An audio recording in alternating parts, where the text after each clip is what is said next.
नमस्कार दोस्तों। आज हम 5G के विषय में बात करेंगे, तो आइए समझते हैं 5G फिफ्थ जनरेशन का मोबाइल नेटवर्क सिस्टम के बारे में। यह wireless technology first generation, second generation, third generation और फोर्थ जनरेशन का ही अपग्रेडेशन है। 2G, 3G और 4G नेटवर्क सर्विसेज अभी भी अनेक देशों में ली जा रही है। 5G wireless standard technology deliver करती है हायर मल्टी जीबीपीएस में गीगाबाइट्स पर सेकंड। तो इसको जो मेजर करती है, जो डाटा ट्रांसमिशन है ओवर अ कैरियर। तो मैं आपको बता रहा था कि 5G global wireless standard technology deliver करती है हायर मल्टी जीबीपीएस, जिससे डेटा जो है, डेटा की स्पीड जो है पीक पर चली जाती है। 5G एक नई तरीका का नेटवर्क है। इसको इस तरह से डिज़ाइन किया गया है कि वर्चुअली सभी लोगों को एक साथ जोड़कर रखती है, मशीन्स, ऑब्जेक्ट्स और डिवाइसेस को भी। समय समय पर न्यूज़ आती है कि भाई 5G जो है, 5G का नाम लेते ही एक तो चाइना का माइंड में आ जाता है कि भाई चाइना से कोई 5G से रिलेटेड जैसे उनको सबको प्रॉब्लम, मतलब ये दुनिया डर रही है। तो इसी तरह फिल्म एक्टर जूही चावला जी भी कोर्ट पहुंच जाती है 5G को लेकर।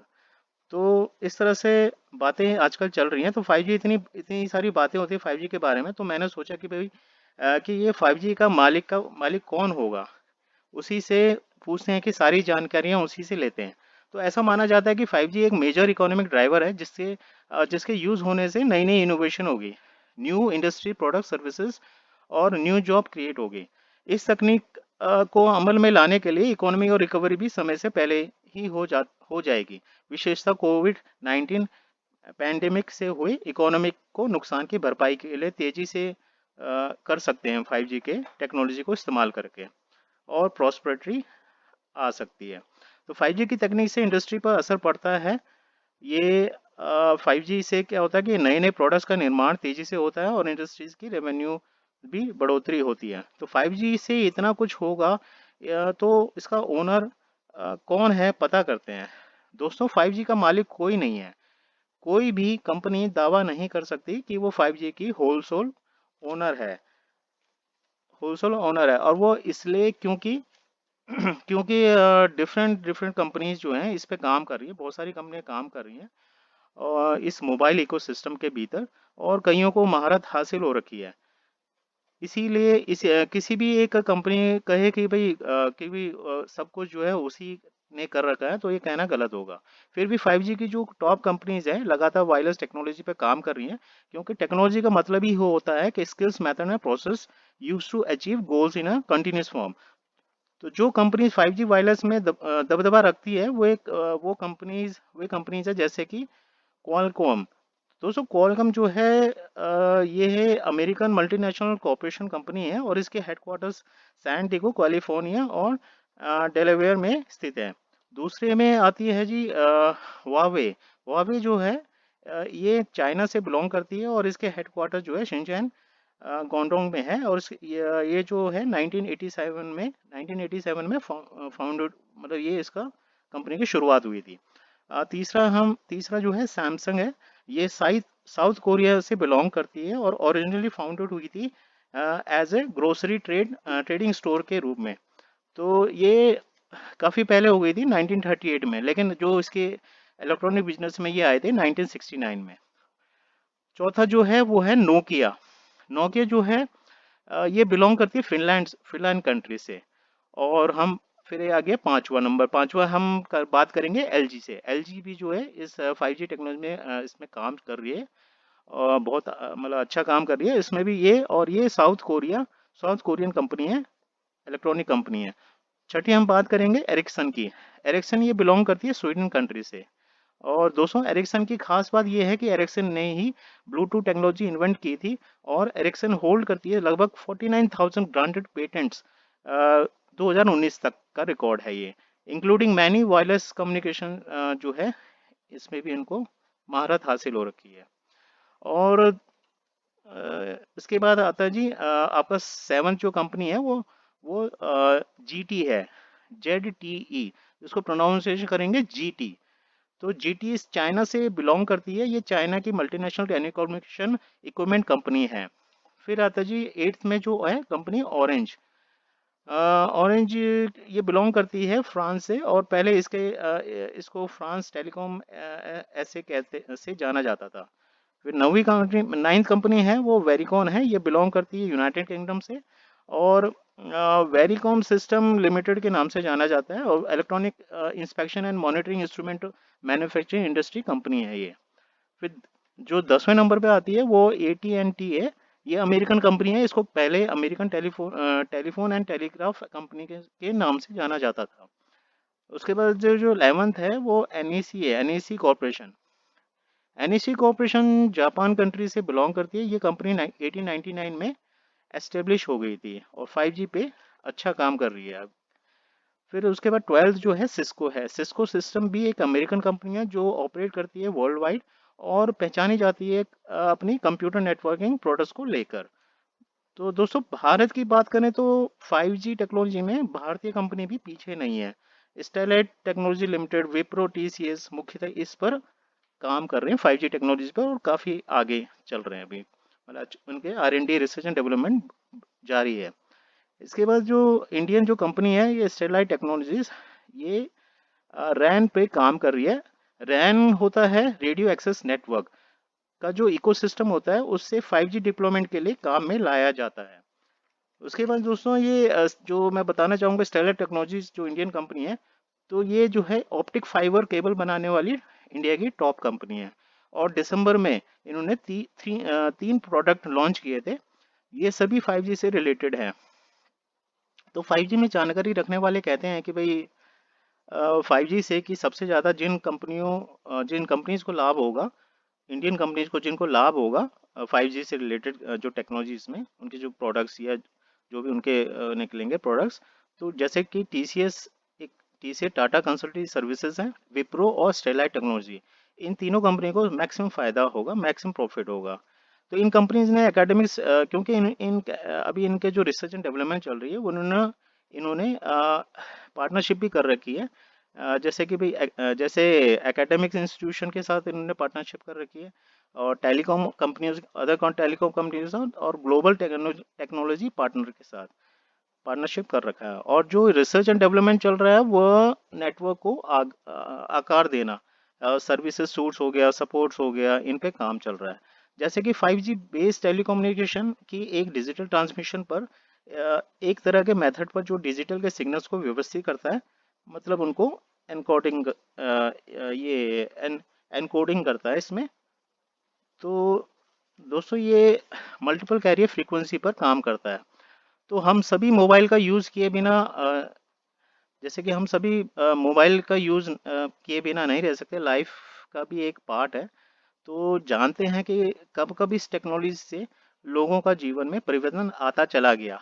पहले हम जानेंगे 1G, मतलब फर्स्ट जनरेशन जो ये टेक्नोलॉजी मोबाइल की हुई थी तो नेटवर्किंग की, तो पहले जो फर्स्ट जनरेशन मोबाइल नेटवर्क है वो 1980 में डिलीवर्ड हुआ था। दोस्तों फर्स्ट जनरेशन एनालॉग वॉइस के साथ लॉन्च हुआ था। मगर ये एनालॉग वॉइस क्या होता है, अगर इसके बारे में कहें कि एनालॉग वॉइस क्या होता है, तो एनालॉग वॉइस को हम ऐसे समझ सकते हैं कि हमारे जो वॉइस की फ्रीक्वेंसीज है वो कंट्रीब्यूट होती है स्पीच में, जिसको 100 हर्ट्ज के नीचे से बढ़ाया जा सकता है और 6000 हर्ट्ज के ऊपर तक इसको ले जाया जा सकता है। तो सेकंड जो जनरेशन का इसमें काम हुआ था मोबाइल नेटवर्किंग का, तो सेकंड जनरेशन जो है वो 1990 के आसपास 2G को इंट्रोड्यूस किया गया था डिजिटल वॉइस के साथ। जैसे कि CDMA आपने सुना होगा। CDMA मतलब कि कोड डिवीजन मल्टीपल एक्सेस के पर काम करता है ये। उसके बाद दोस्तों उसके बाद ये जो है थर्ड जनरेशन ये मोबाइल नेटवर्किंग शुरू हुई थी। तो थर्ड जनरेशन जो है ईयर 2000 के आसपास, मतलब वर्ष 2000 के आसपास जो है 3G को लॉन्च किया गया था। दोस्तों 3G की मोबाइल डेटा लेकर आया था, जैसे कि हम CDMA के नाम से भी जानते हैं। फिर फोर्थ जनरेशन जो है वो मोबाइल नेटवर्क, ये वर्ष 2010 के आसपास, लगभग 2010 के आसपास इसको लॉन्च किया गया था। तो 4G से ही मोबाइल ब्रॉडबैंड की शुरुआत हुई थी, और हम इसे कहते हैं 4G LTE। फिर फिफ्थ जनरेशन जो है अभी जो लेटेस्ट चल रहा है वो फिफ्थ जनरेशन जो है उसका फिफ्थ जनरेशन का मोबाइल नेटवर्क, वैसे तो 5G जो है 2019 में ही इंट्रोड्यूस हो गया था, और ये इंट्रोड्यूस हुआ था यूनाइटेड स्टेट्स ऑफ अमेरिका में। तो 5G नेटवर्क 5G स्मार्टफोन के साथ जो है, 5G नेटवर्क और 5G स्मार्टफोन के साथ ही इसको इंट्रोड्यूस किया था अमेरिका में। तो आज भी 5G टेक्नोलॉजी पर रिसर्च एंड डेवलपमेंट हो रहा है। तो बात करें इंडिया की, तो मैं आपको बताना चाहता हूं कि एरिक्सन अपनी रिसर्च में कहता है कि उनका अनुमान है कि बाई 2026, मतलब 2026 तक इंडिया में 330 मिलियन, मतलब 5G के सब्सक्राइबर होंगे। 2026 तक इंडिया में 330 मिलियन 5G के सब्सक्राइब होने का उनका अनुमान है। और जो मंथली डेटा जो है, मंथली डेटा कंजप्शन पर स्मार्टफोन का ग्रोथ लगभग होगा, वो होगा 40 गीगाबाइट पर स्मार्टफोन हो जाएगा। और जो एवरेज डेटा कंजप्शन होगा पर स्मार्टफोन का, वो 4.6 जीबी पर मंथ होगा। और इंडिया अभी भी second highest data consumption consumer है वर्ल्ड में। इंडिया में 4G सब्सक्रिप्शन और बढ़ने के आसार हैं, जो कि 680 मिलियन था 2020 में, और 830 मिलियन जो हो जाएगा वो हो जाएगा 2026 तक। 2026 तक 830 मिलियन कंजप्शन इसका होगा। और 5G टेक्नोलॉजी जो रिप्रेजेंट करेगी लगभग 26% मोबाइल सब्सक्रिप्शन का। तो 5G यूजर्स का मैक्सिमम जो यूज़ होगा वो घर या ऑफिस में 5G वायरलेस एक्सेस कनेक्शन को यूज़ करके जो कर रहे हैं आजकल, ये पैंडेमिक की वजह से, जिससे डाटा कंजप्शन इंडिया में बहुत ऊपर चला गया है, क्योंकि जनरली यूज़र जो है स्मार्टफोन से ज़्यादा काम ले रहे हैं। तो इसलिए जो है, इसलिए स्मार्टफोन का भी सेल्स भी इंक्रीज होने के कारण भी है। और इंडिया में total mobile data traffic increase हो गया इसी की वजह से, पैंडेमिक की वजह से, क्योंकि सारा जो है वो घर से ऑफिस से इसी पे काम चल रहा है। तो 6.9 जो है एक्साबाइट्स जो है पर मंथ से 9.5 एक्साबाइट्स पर मंथ 2020 का ये डिटेल्स है कि इतना इसका कंजप्शन हो जाएगा।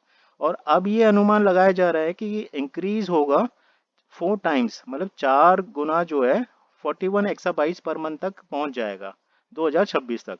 तो दोस्तों एक्साबाइट्स होता है, मैं आपको बता दूं, exabytes unit of file size, digital information to store. और आसान तरीके से समझें तो ये इसको कह सकते हैं कि amount of data transferred over the internet in a certain amount of time. तो इस रिपोर्ट से, इस रिपोर्ट में बताया गया कि इंडिया सक्सेस जो है, India success in 5G standards by taking initiative by IIT Hyderabad and WiSig networks.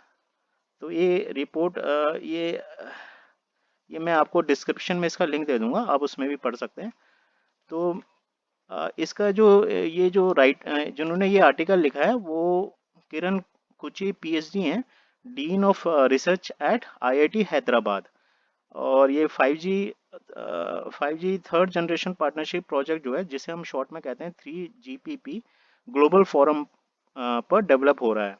और टेलीकम्युनिकेशन स्टैंडर्ड्स डेवलपमेंट सोसाइटी जो इंडिया की है, की भी पार्टनरशिप है between 7 global standard development organisation के साथ। तो इसमें रिलायंस जियो और तेजस नेटवर्क जो है मेजर इंडस्ट्री पार्टनर है।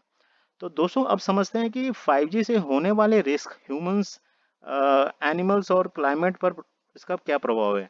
5G रिस्क को समझने के लिए कई पहलुओं पर चर्चा करनी पड़ेगी और वीडियो बहुत लंबा हो जाएगा। तो इसके लिए मैंने डिस्क्रिप्शन में 4 लिंक दे रखे हैं, 4 लिंक्स दे रखे हैं।